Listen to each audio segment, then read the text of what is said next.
Welcome back, it's me, Lou. I'm here for another action figure unboxing and review, and today we are going to jump into the time machine and go back some years ago.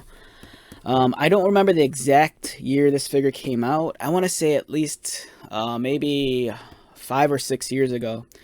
So what we're looking at here is the DC Collectibles Deathstroke figure.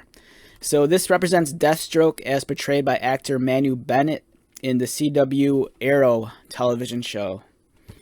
If you've been watching my videos before, you'll know that I'm a fan of the Deathstroke character. Visually, I think he's incredible to look at, and I always loved the take of the character on the live action show. I thought they did a really good job of kind of like presenting him well visually. You know, it's I think a lot of the time it's very difficult for like movie and television producers and designers and whatnot to take like something that's on from a comic book and then reinterpret it for like the live action. You know, sometimes the costumes are successful, sometimes they're not. Sometimes something looks really good on paper, but then the minute you bring it to life, it just looks kind of weird. I think they did a really good job of like, you know, reinventing the look of Deathstroke for live action. Because, I mean, when you look at it, immediately you could tell who it is. And, you know, he's such a incredible, badass looking character. So the box design for the DC Collectibles, this actually I think is very much in line with like the Icons line. Give me a moment. Let me grab one of those.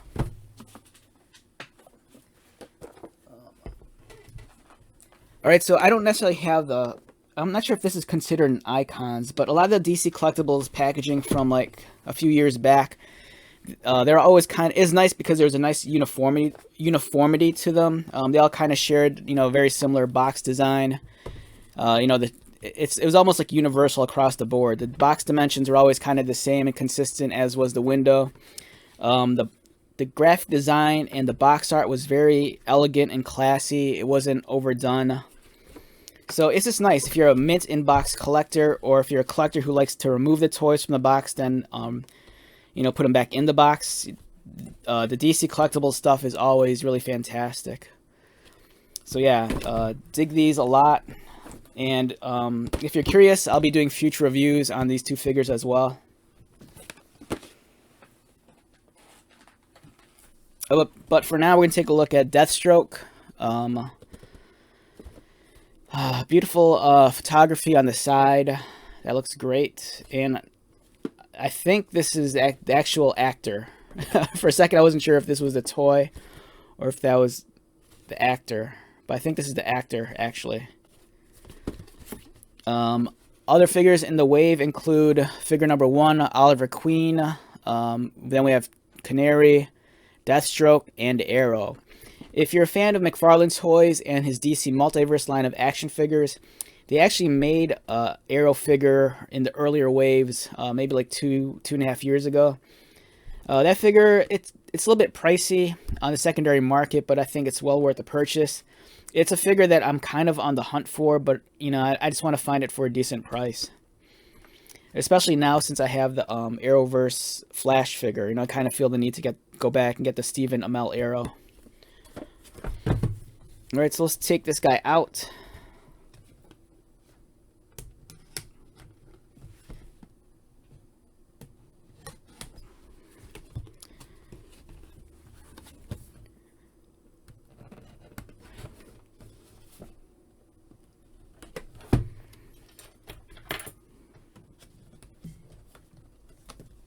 Alright, it's been a while since I've opened up one of these, so I'm not sure if I'm doing this right. So just bear with me. I'm not sure if I'm opening it up from the right part of the box. Alright, there we go.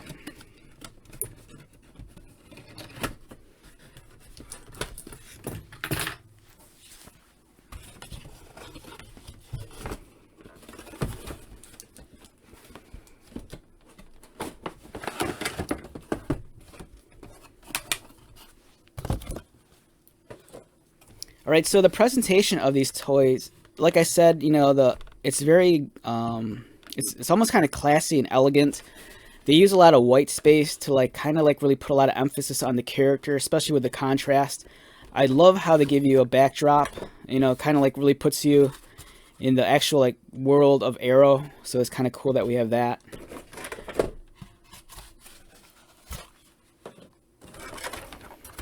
And then here is Deathstroke.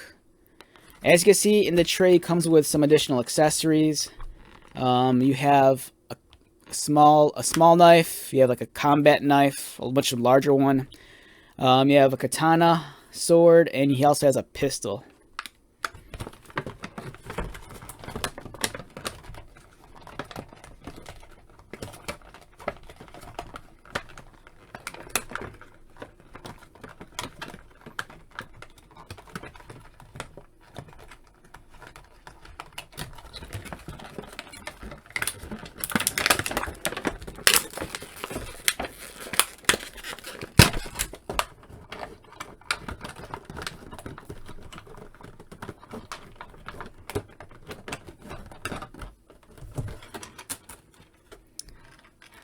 Alright, so I'm not gonna take out the weapons right now because I'm kind of afraid that I'm gonna drop and lose them, which has happened before in previous videos.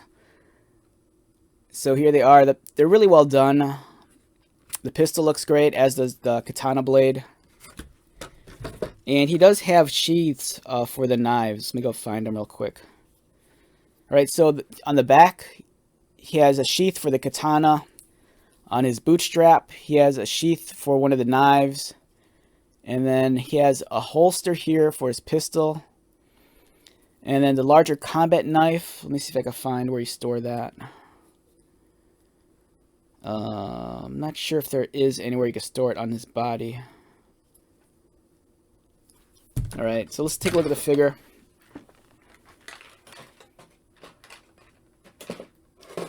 Alright, so DC Collectibles, their line of action figures, they kind of all were in scale with each other. At the time, if you were a fan of like maybe like Mattel's DC Classics, DC Universe, these figures were a slightly smaller scale, but they're always consistent for the most part with other DC icons, DC artist series, etc., in the DC Collectibles line. And this guy stands in at about 7 inches, or a little under 7 inches. So he might scale well, but not perfectly with some of the more recent McFarlane figures. Some of them recent McFarlane figures, they're kind of sized down a little bit. So I think this guy might fit in. Here he is next to the McFarlane designed Batman from the DC Multiverse line. As you can see, there's a huge size difference, but keep in mind the older figures are a slightly larger scale than the newer ones. Here's the figure compared to a Diamond Select. This is from the Gotham live action series. We have the Sean Pertwee Alfred figure, and here's a comparison next to a Diamond Select figure. And the reason why I'm bringing this out is because, you know, the Gotham series, that was a live action series also. Even though I don't think it pertains to the Arrowverse, you know, if you're just big on live-action DC figures, you might be curious if you could display these together. And it's shorter than a Diamond Select. So like I said earlier, you know, the DC Collectibles line, their figures were had their own scale, but at least they were consistent with each other. Let's examine this guy up close. The detailing and sculpting on this is really, really well done. It's really beautiful. It's kind of maybe like a step down or two than a McFarlane figure in terms of the level of detail, but it's really nice. The sculpting isn't as sharp as the sculpting that we're getting in modern day action figures that are produced, but for this to come out maybe like 5 or 6 years ago, this is really kind of like some of the cream of the crop action figures that DC was putting out. And it really, really mimics the live action model really well. You know, for example, a lot of the same body armor pieces and armaments are present on here, as are the straps and holsters. The folding and wrinkles are well done. The plastic quality feels nice. You know, it's a nice durable plastic for the most part. He's a little bit Yeah, he's a little, I want to say the paint job for the most part is pretty clean, although it looks a little blotchy in some areas. But for the most part, it's really well done. Mine's also covered in a little bit of dust for some odd reason, which is surprising because I never took it out of the package until just now. So yeah, really well sculpted figure. The presentation's excellent. If you're a fan of the Arrowverse, or if you're a fan of CW, the Arrowverse, or the Arrow television show, I think this is a great buy. I would love if they had a unmasked version of this figure, but you know, that's not the case. Oh, and I found the other sheath. Okay, so there's one sheath here, that's for the larger knife, and then the other sheath for the smaller knife is right here on the back of the belt. Alright, so let's take a look at Deathstroke's articulation. His head rotates, it's kind of stiff, left and right. It's a tight ball joint. Does he look down? Doesn't look down. Does he look up? Just about there. His arms rotate. The joints feel a little bit stiff. They feel like they could go out.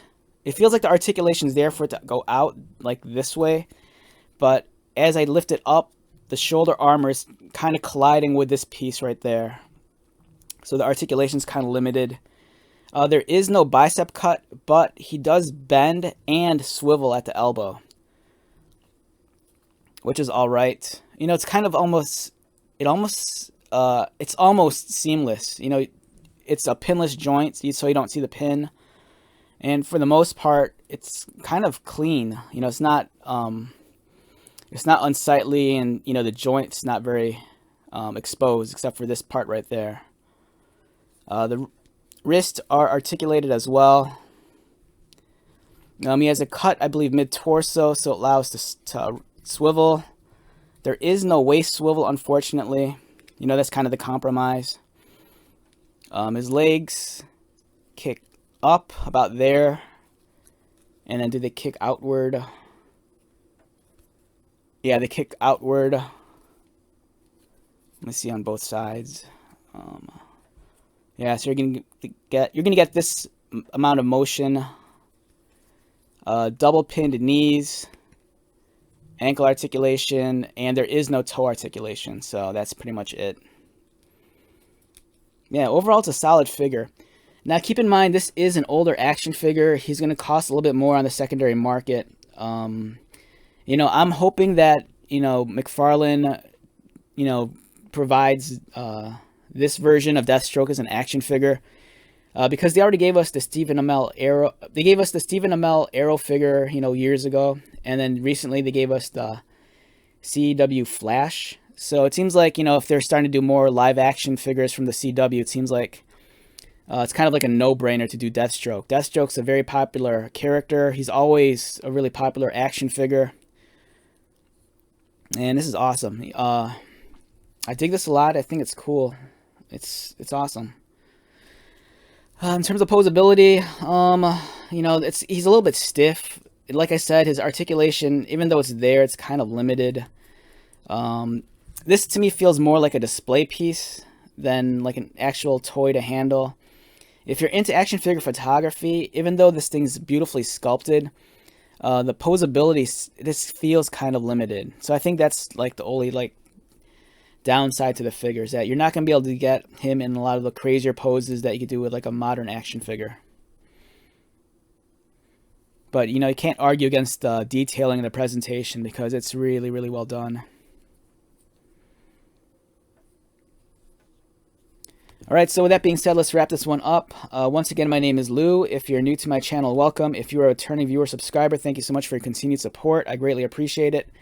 So, until the next video, be safe, take care of yourself, buy lots of toys, and most importantly, be happy. And I'll see you at the next one. Alright, later.